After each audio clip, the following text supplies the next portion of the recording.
أعوذ بالله من الشیطان الرجیم بسم الله الرحمن الرحیم. السلام علیکم ملګرو، زیم علم حیات. دې وخت کې تاسو ته د سواد تازه ترین صورتحال چې کوم دی بیانوم، مخامخ تاسو کتلی شئ.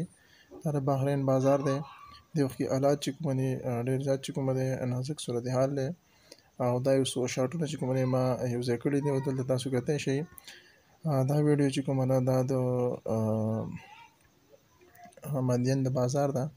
دې وخت کې تاسو د مدین بازار ته کتلی شئ. مخامخ دغه بلډینګ چې کومه دی دغه کته پرېوځي، تاسو وکتو یو څو شاټونه چې کومه دی دا ما رایوځای کړو. په دې وخت کې د سواد صورتحال چې کومه دی هغه ډېر زیات نازک دی. نور هم مخامخ تاسو ویډیوګانې چې کومه دی کتلی شئ. دې وخت کې یو بله ویډیو چې کومه دی ستاسو مخې ته وړاندې کېږي. دا کهلام چې کومه دی دې وخت کې دا د کهلام صورتحال دی. دې وخت کې اوبه چې کومه دی دومره زیاتې نه بهیږي لکه څومره چې لرګي راغلي دی. دا ټول خلک چې کوم ناست دی دا دې وخت کې لرګي چې کومه دی دا نیسي. ډېر زیات خلک چې کومه دی د سیند غاړې ته راوتی دی. دې وخت کې دا ټول خلک چې کومه دی دا لرګي نیسي. ډېر خلکو پکې لرګي نیول هم دي.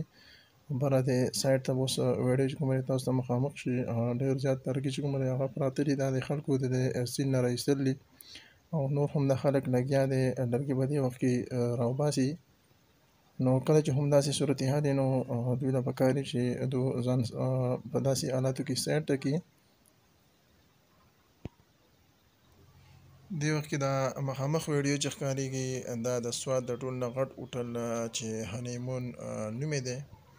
دا د هنیمون د هوټل ویډیو ده. مخامخ تاسو کتلی شئ. دغه بلډینګ چې کوم دی دغه هم راپرېوتو. ډېر زیات نقصان چې کوم دی په سوات کې په دې 2-3 ورځو کې چې کوم دی په دې سیلاب کې شوی دی.